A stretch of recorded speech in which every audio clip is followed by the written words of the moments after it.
All right, so we're here in Bungendore. Bungendore. Sound it out. Dang, NSW, what does that stand for? New South Wales. New South Wales. Didn't you The win guy that trivia? won the trivia. I know the answer to the important questions. Or the not important? Yes. So we just finished up the kind of the conference here. We're all sitting down, kind of just chatting, and I was like, hey, you know what'll be pretty useful? If we maybe record some of this conversation. So we don't really have a plan on where we're going. We're just gonna kind of hang out, talk about, some of our favorite parts of the seminar.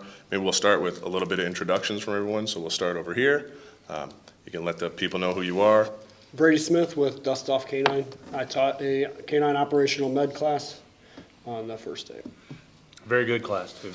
Awesome class. Yeah. Steve from Victoria. I attended the conference for the last 15 days and forever. Yeah, canine handler in Melbourne. And you won a bunch of door prizes. And won a lot of door prizes. All of them. So we put the winners close to each other. That's right. I won the trivia. Right next to each other. I won So nothing. we'll go over here next. Mike Lilly, owner of MLK9. I taught the tracking portion of the seminar, which was today, the last day, and had a really good time with everybody here. It was a eye-opening event to see the difference in how everybody works and from the States to Australia and working with the military guys as well was a whole nother kind of sector of how they work their dogs. So it was a good time working with these dudes. All right, and Billy Sawyer, I own Bellator Canine, and my course was a patrol tactics with canine, integration of canine. We did that for just a day, which is a little tough for a tactics course to try to squeeze it into a few hours. We incorporated Brady's stuff with Dust Off Canine, snuck in some scenarios, some med scenarios for the handlers. Yeah, Were absolutely. you ready for that? Was I? I did hear you mention it. Cheater. That's why I had the Kong in the pocket. When you looked at He it, said, did you just pull a Kong out of your pocket? I was like, I'm going to get points here. Start wrapping up. I'm looking at you. I'm like, look at me. I pulled the Kong out. I'm not sure if it helped. But even with that and knowing it, like you said to me, I got that tunnel vision. I went in and got to learn still so much from it. So. Awesome. And you got a lot out of your dog. Yeah. Just being able to do those walkthroughs. Yeah. I wish I had. If I had a week, just doing that one scenario with the dog, I saw such an improvement in such a short time that I'd really like to see what Yeah, happens. that's one of the things that I said. I was like, it would be, in an ideal world, it would be like, hey, each portion of this conference would have a week to work. We'd do a week spent on the med stuff, a week spent on the tactics, a week spent on tracking, a week on bite, and obviously it's not really doable, but it would be amazing if that could be. And more put dudes together. bring more dogs. Yeah. Like there was a lot that didn't bring dogs. I think I don't know if they're bound by agency, but. Distance too, I think. Yeah. Right? It's definitely one of those, once you get here, and if you haven't got your dog, I even heard the other boys say it today, our biggest regret was not bringing the dogs. Yeah. I think the Victoria guys are like, damn it. Yeah. We totally should have Definitely. done that. Let's talk to you. We'll start with you. What was maybe your favorite part other than your course? We've been talking about this all week of do we want to go sightsee or do we want to go see the other classes? And I think everybody stayed. Yeah. We didn't really go sightsee because I don't get to see, the bite building or the tracking portion. Yeah. I work with Billy quite a bit, as much as we can. But we do tactics-wise, we run pretty much the same way. Yeah. But it's interesting to see the deficiencies of tactics in other places. And just for your two courses, your two classes, the mind's being blown, almost instantly when the dogs start to working, is awesome to see. And what, like we mentioned earlier, you'll get all of you guys will say something, and you're sitting like, I don't know why I didn't think of that. That makes complete sense. Well, that's literally how I felt when we were watching the med course. Yes. I'm like, man, this thing, it's so valuable and important, but so overlooked. You know, I think that by handlers, by admins, by everyone, even trainers, right? Like, to me, it was really eye-opening to me. I always, you know, think that knowing first aid stuff is important, you know, but when you get to see like hands-on, and then when you pair it with the scenarios, and it's just eye-opening, not even participating in with an actual dog. I mean, just watching and be like, oh yeah, I would have messed this part up, or I have no idea how to dress that kind of wound, or, you know, super. What about for you? That's tough. I think the totality of everything, because of, I feel like, well, the people in this room, I think flowed together well. Yes. So when you get people who are like-minded and just want to improve dogs, there's no egos, and the only thing that matters is that handlers get better and dogs get better. Yeah. Then, you know what I mean, when everybody just starts jumping in and helping and making it go smooth and making sure that people learn. So I don't know. I think it wasn't just a class. It was the way that we all worked together to get some of that done, if that makes sense. Oh, yeah, for It sure. makes a lot of sense, because I think a lot of people do hesitate to bring their canines because they're worried about that. You've done that wrong. Yeah. That's not good. Yeah. And I think that's why a lot of the comments came out, that I wish I had him here now, because they could see everyone's working together. Yeah. Everyone wants the best for their dog. Yeah. And that's why they were just like, Yeah, it's not a bash fest. yeah. Yeah, it wasn't about saying like you're wrong and Yeah. this Yeah, is, and know. you're sitting there by the end of it and you're afraid to get your dog out of the car and you're like, oh no, not another session. You know, it was just like, can I get him out? How are we going to improve? And people handlers walk away going, look at him smiling and he's wrapped just from that 4 hours in that one session. Yeah. Bang, look at him. Like, Yeah. That's why I'm glad I taught the last day, because you guys got the door open, got the wall down, and then it was questions galore today. And I think it took time from yours all the way to you being first day, me being last, to get that wall down to say it's a judgment-free zone. Yeah, you could definitely see the changes in every single handler from the first day to today. Just, and that's also relationship building, you know. Yeah. None of us can come into this setting and just be know-it-alls, because nobody will talk to us. We can't build dogs from there. So it's all about. Yeah, well, it's like establishing, you know, you also like, people may know who you are from online or seeing some of your posts and videos maybe, but like when you get to meet people one-on-one, there's always like that little bit of barrier that's up, like, oh, is this guy really a dickhead? Is he like, and then you get to like, oh no, like genuinely, like they care about the dogs. Also, like selfishly for me, bro, I come to these things and get to learn so much. So it's like a win-win. You know, I get to be, oh, well, I'm taking that from Billy. I'm taking that from you, from the dogs, from the handlers, you know. To me, like a really good measuring point of, you know, how successful something like this has been is the dogs. You know, seeing actual, you know, it's a short amount of time that we have, all of us with these dogs, and to see like growth in these short moments, and not just growth that's going to be here, hopefully. Like they've been able to take home, you know, stuff from what you guys have done, stuff from what we did, and like have things they can take home and share with their units, and you know, progress and advance through that. Yeah, for sure. But yeah, stopping, you know, have like you had a plan going into that, and then saw that little bit of issue and it got fixed. Yeah. You know what I mean? Adjusting accordingly, you know, Right. being fluid, having that plan, being able to say, hey, this is what, you know, we're working on, but this needs to be dealt with right now. Yeah. And then being able to, in the moment, go to that and adjust. They seem to appreciate stuff like that too. You know what I mean? Yeah. Especially when you see, in just a couple minutes, you see something huge. Your second rep, your dog was completely different coming in the house, right? You're playing with him. Yeah. Oh, that hasn't happened. And he's a Please man. don't pat him on the head. Oh. He's a man, and I will say I was a little nervous. I was like, oh shit, he's gonna bite me. But I take unnecessary chances sometimes, and I get bit a lot for it. But I even peeked around the corner. I didn't want him to see me, but I peeked around the corner. I was like, oh, okay, going good. Let's not ruin this with my presence. I want to bite that guy. I just kept turning my back to it, like I got plausible deniability. I don't know what's going on in that room. We're working on the stuffed dog. Who's Billy? Yeah, who's Billy?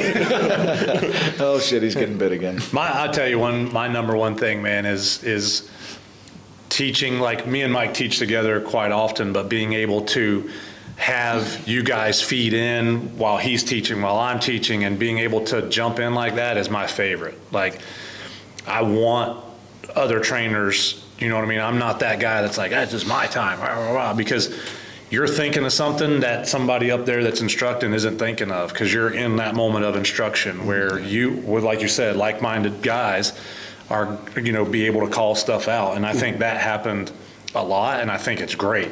And I think the guys got more out of it. I think most of the time you're asking questions that people weren't asking. You know what I mean? Like you could say, like you'll say, oh, today, what about this? And you just thought, like, I wanted to do that, but I didn't want to be saying. Right, yeah. And I tried to spark conversation that way, right? When Mike's up there, start asking some questions to make other people ask And you can questions. see the flow after that, like bang, bang, bang. It's like, oh, so we can ask anything? No worries. I want bang, bang. We're not here to attack you. No. I mean, we only get better. We have to ask Yeah, questions. and those questions are important for us as instructors as well, because maybe we're not explaining something in the right way, or maybe it opens up our eyes and say, hey, you know what? I can't tell you how many times I've been instructing and someone's asked something and I was like, man, I never thought of it in that way. Yeah. You know what?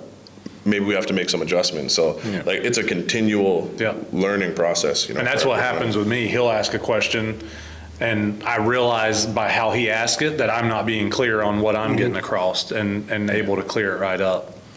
I think the other thing that really helps is that we all come from different backgrounds. Yeah. And different job sets. But everything that we're every problem solving that we're doing is from 4 different occupation views essentially. Right. But all addressing the same problem. Right.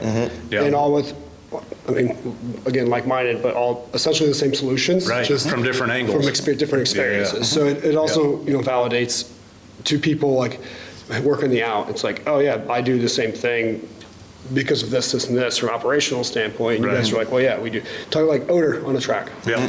Yeah, exactly. They were asking, and we all had the same general response based off of different operational experiences. Absolutely. So.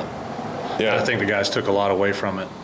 Like I could see like toolboxes getting loaded up in trucks, like, oh man, write that down, write that down. Yeah, it's always cool. Like I watched everyone's, their presentation portion, and then got into some of the hands-on stuff. And it's super cool to see guys actually sitting there and writing notes, and be like, oh dang, well, and really into it. Like that to me, even though some of them were doodling pictures of. Yeah, we got one. A fire and like jumping out of a little stick guy, jumping out of an airplane. Like white foam in the mouth. Yeah, like, and then the next will be, we need to hydrate, and then a stick figure with a parachute.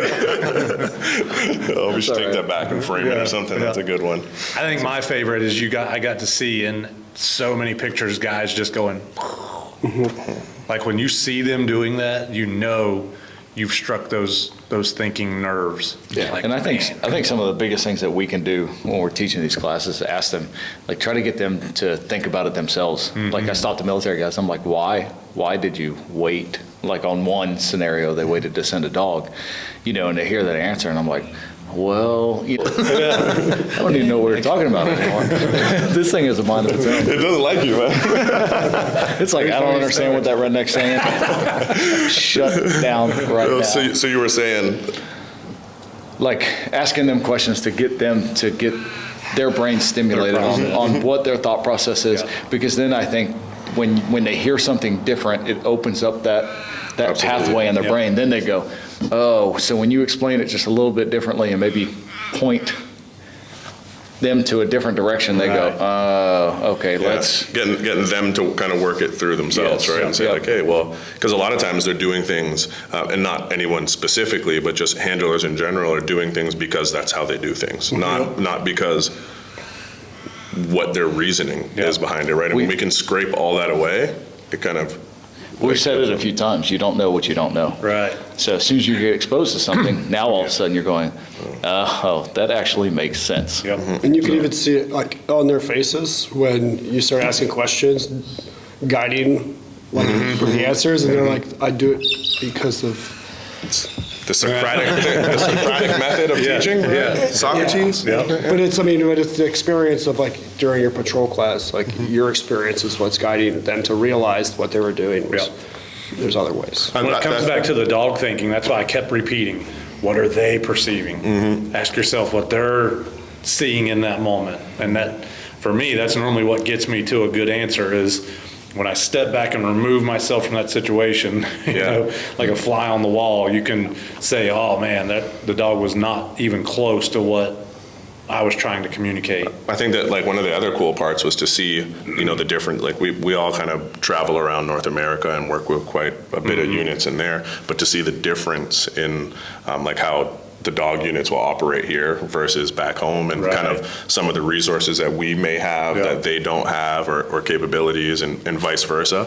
That was pretty cool and interesting, So figuring out how to work kind of what we all do, but in the systems that they have available to them. Yeah, That was pretty unique. That opens up even more eyes Yeah. based off of, what capabilities that we have that we're training. Why aren't they here? They should be here. Yeah. They should be doing it the same way, but the information hasn't been getting here. But I think that's the importance of doing things like this, right? And being able to say, hey, look, this is some of the things that we're doing that's working for us, and Well, we see it, and it's not just America to Australia. It's These throughout classes in America, you're like, all right, and it's nothing. I think it's, for the most part, it's you don't know what you don't know, but sometimes it's also, some trainers just absolutely refuse to get on the train. Well, there's a difference between you don't know what you don't know, and then people sometimes having willful ignorance, right? Yes. But I was saying more about like how they utilize the dogs here, right? Actually, one thing you brought up, Billy, a lot was when we're going through, because being Australia, and it's like, this isn't happening, but you're like, yet. Right. That was, I think that knocked a lot of heads back, because it's happening in the world somewhere, and Australia is catching up. Yeah. So prepare yourself, get on the front foot, and when it comes, you're ready for it. Don't sit there and wait. That's I think the big takeaway from your two classes was like, oh shit, like this could happen this way, especially with your with what you presented with your videos, man. I think that was some eye-opening I could stuff. say, definitely. Wow, It was like, okay, they will start shooting this back ain't then. cops. Yeah. Like Well, we see this. The world's shrinking. Yeah. With access to technology and social media and everything else, the world's shrinking. So, I mean, you guys were telling me down in Melbourne that their kids are doing like outlandish crimes. I mean, it's crazy the stuff that they're doing.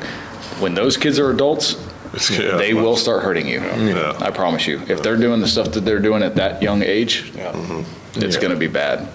Yeah. So, How do handlers then make it an important thing? Because I mean, we see it we were talking about with the med stuff earlier. We have tactics is another point is like, yeah, it's okay if the handlers see it. I think they're all aware something bad's going to happen eventually, but it takes their admins and their bosses to actually make a difference. Figuring out a way to make a change within the system. Yeah. All right, well, we're probably going to continue on talking. We're running out of memory on here. So we'll just kind of recap again. Where can people find you? They want to find some information on what you offer. On Facebook, we're DustOffK9. On Instagram is DustOff_K9. Someone took mine. All right, and I'll put this in. I'll put all, like the contact stuff in the show notes or whatever. Yeah. So for you, where can they find you? Facebook is MLK9 or Mike Lilly. Instagram is Mike Lilly K9. And then my website is southeastusdogtraining.com. Awesome.